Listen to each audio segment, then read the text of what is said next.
சைரா. இன்னைக்கு பிரார்த்தனை நேரத்தில் நாம் செய்யக்கூடிய பிரார்த்தனையால் பல பேரோட வாழ்க்கையை நம் அன்பே சாயப்பா மாற்றுவாராக. நீங்கள் கேட்கக்கூடிய ஒவ்வொரு கேள்விகளுக்கும் பிரார்த்தனைகள் மூலமாக பதிலை இன்று நமக்கு நம் அன்பே சாயப்பா வாரி வழங்கப் போகிறார். இன்னைக்கு யாருக்கெல்லாம் பிரார்த்தனை அப்படின்றத பார்த்துடலாம். முதல்ல ஸ்ரீனிவாசன், இவங்களுக்கு ஏகப்பட்ட பிரச்சனைகள், கடன்கள், மனைவி பிரச்சனை, இன்னும் நிறைய இடத்துல இவர் சிக்கல்ல மாட்டிட்டு இருக்காங்க. இவங்களுக்கு சாயப்பா தகுந்த அறிவுரையும், மனதில் நல்ல நம்பிக்கையும், வருமானத்தை பெருக்கி கடனை அடைக்கக்கூடிய பாக்கியத்தையும் கொடுக்கணும்னு நாம் பிரார்த்தனை பண்ணிக்கலாம். அடுத்தது பிரியா சாய்ராம். இவங்க பெங்களூரில் இருக்காங்க. இவங்களோட வாழ்க்கையில் பெரிய ஒரு புயல் சில மனிதர்கள் மூலமாக வந்து இன்னைக்கு வரைக்கும் அவங்க வாழ்க்கையில் நம்பிக்கையே ஏற்படலை. ஒவ்வொரு நாளும் அவங்க கண்ணீரை விட்டு கதறிக்கிட்டு இருக்காங்க. இந்த வாழ்க்கை கொடுக்கக்கூடிய வலி என்னை மேலும் மேலும் காயப்படுத்துகிறது. சாயப்பாவினால் மட்டும்தான் இந்த வலியை முழுமையாக தீர்க்க முடியும்னு நான் நம்பி இந்த பிரார்த்தனையை நான் உங்ககிட்ட வைக்கிறேன். என்னை சுற்றி இருக்கிறவங்க அத்தனை பேரும் என்னை ஏமாத்திக்கிட்டு சுயநலனுக்காக என்னை யூஸ் பண்ணி என்னை அம்போன்னு அனாதையா நிறுத்துறாங்க. என்னோட பெத்தவங்களும் சரியில்லை, மற்றவங்களும் சரியில்லை.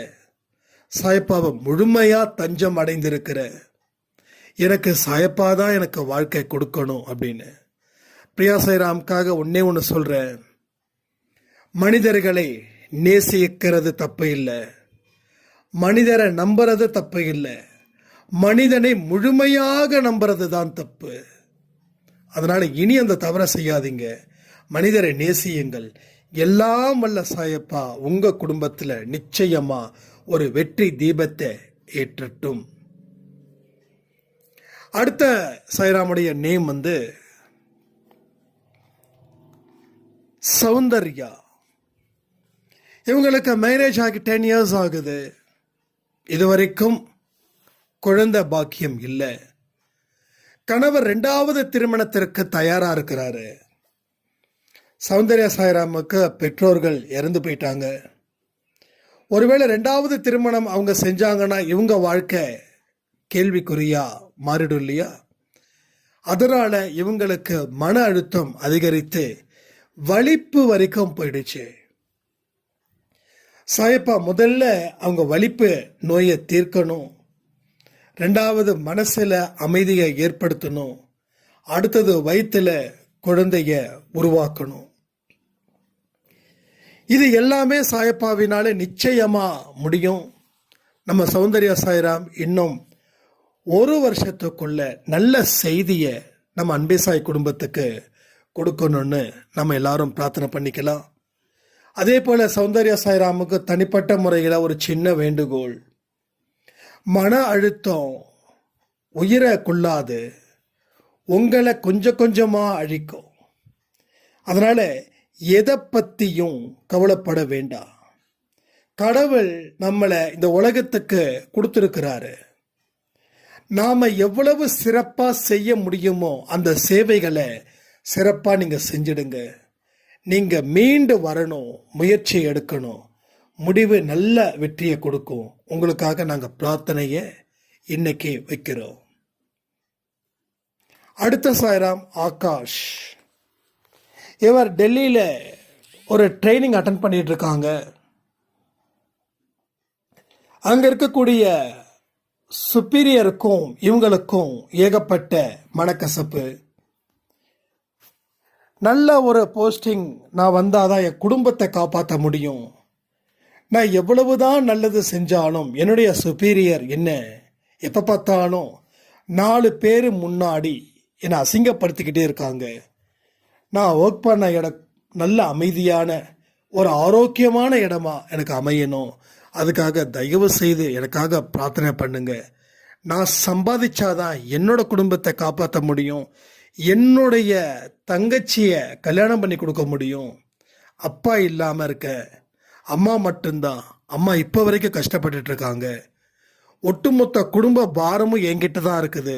இந்த வேலையில் நான் நல்ல ட்ரைனிங் நல்லா ஆகி குவாலிஃபிகேஷன் ஆகி வேலைக்கு போய் சேர்ந்தாதான் என் குடும்பத்தில் அடுப்பு எரியும் அப்படின்னாங்க.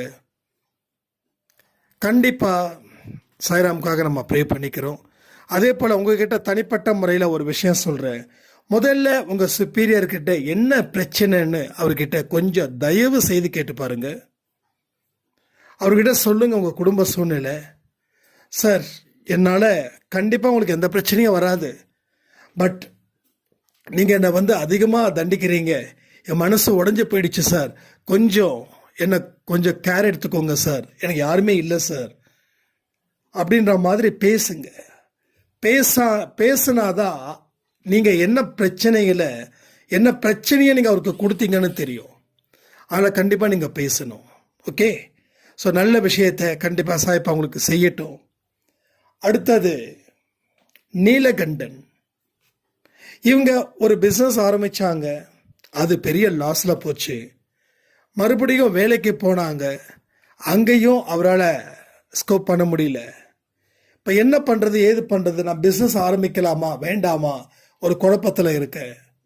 எனக்கு நீங்கள் ப்ரே பண்ணிக்கோங்க அப்படின்னாங்க. கண்டிப்பாக நாங்கள் ப்ரே பண்ணிக்கிறோம்.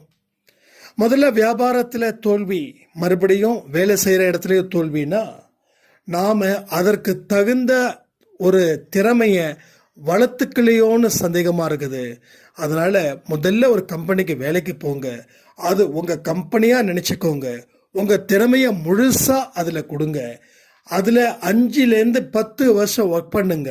அதுக்கப்புறமா வியாபாரம் ஆரம்பிங்க. ஸோ வேலை செய்கிற இடத்துல கிடைக்கிற நல்ல பெயர் தான் உங்கள் வருங்கால வியாபாரத்துக்கு சிறந்ததுன்னு நினச்சி உங்கள் திறமையையும் அறிவையையும் பயன்படுத்தி நீங்கள் சக்ஸஸ் ஆகணும். சரிங்களா? அடுத்த சாய்ராமுடைய வேண்டுதல், மங்கையர்க்கரசி. இவங்களுடைய கணவர் குடிபோதையில் இவங்களை தாறுமாறா திட்டுறதும் அடிக்கிறதும், வீட்டுக்குள்ள இவ்வளவு கலவரம் பண்ணி வெளியிலையும் அவர் இந்த மாதிரி அவங்கள அசிங்கமான வார்த்தைகளால் திட்டுறாங்க. அவங்க தற்கொலைக்கு முயன்று அதில் இருந்து தப்பித்து இப்போ மன நிம்மதி இல்லாதவராக இருக்காங்க. தற்கொலை பண்ணிக்கிற அளவுக்கு உனக்கு தைரியமான்னு சொல்லி மறுபடியும் அவர் கணவர் அவங்கள ரொம்ப கேவலமாக அசிங்கமாக பேசிக்கிட்டு சித்திரவதை பண்ணிக்கிட்டு இருக்காங்க. ஸோ அவங்களுக்காக பிரார்த்தனை பண்ணிக்கலாம். மங்கையர்க்கரசி சாய்ராமுக்கு ஒன்று சொல்கிறேன், தற்கொலை தீர்வு அல்ல. இன்னைக்கு எமோஷனலாக செய்யக்கூடிய ஒரு விஷயமும் நாளைக்கு நீங்கள் இறந்ததுக்கு அப்புறம் பேச பொருளாக மாறிடும். இந்த உலகத்துக்கு வந்ததோட நோக்கம் என்னன்னு தெரிஞ்சுக்கோங்க. நீங்கள் உங்கள் திறமை என்ன இருக்குதோ அதை பயன்படுத்துங்க. உங்கள் கணவரோட தொல்லை தாங்க முடியல அப்படின்னா தயவு செய்து டிவோர்ஸ் பண்ணுங்க. தனியாக நில்லுங்க, தனியாக வாடுங்க. முயன்றால் முடியாதது என்பது எதுவும் இல்லை என்றதை தெரிஞ்சு வச்சுக்கோங்க. உங்களுடைய பொறுமையை சோதிக்கிற அளவில் அங்கே இருக்குதுன்னா முடிஞ்ச அளவுக்கு போராடுங்க. முடியலையா சாகணும்னு முடிவு பண்ணக்கூடாது. ஆனால் தனியாக வாழ்ந்து தான் பார்க்கலாம்னு முடிவு பண்ணுங்க. அந்த துணிவில் தான் கடவுள் உங்களுக்கு வெற்றியை கொடுப்பாரு. ஸோ இன்னைக்கு இத்தனை பேரோட பிரார்த்தனைகள் தான் வந்திருக்கு. ஸோ தினந்தோறும் பிரார்த்தனைகள் ஒவ்வொரு நாளும் நம்ம சாய் குரல் சேனலில் 10 மணிக்கு பப்ளிஷ் ஆகும். எல்லோரும் அவங்கவுங்க வீட்டில் இருக்கக்கூடிய பிரச்சனையாக நினைத்து அந்த பிரார்த்தனையை மனசில் வச்சு பிரார்த்தனை செய்யுங்க.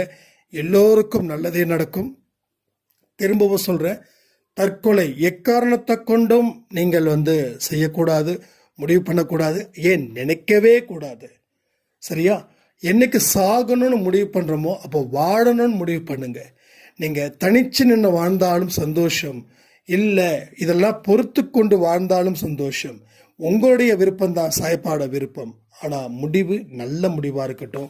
கடவுள் அப்பொழுதுதான் உங்கள் வாழ்க்கையில் வெற்றி தீபத்தை ஏற்றுவார்னு சொல்லி இந்த அருமையான அற்புதமான பிரார்த்தனை நேரத்தை நான் முடிக்கிறேன். ஜெய் சாய்ராம்.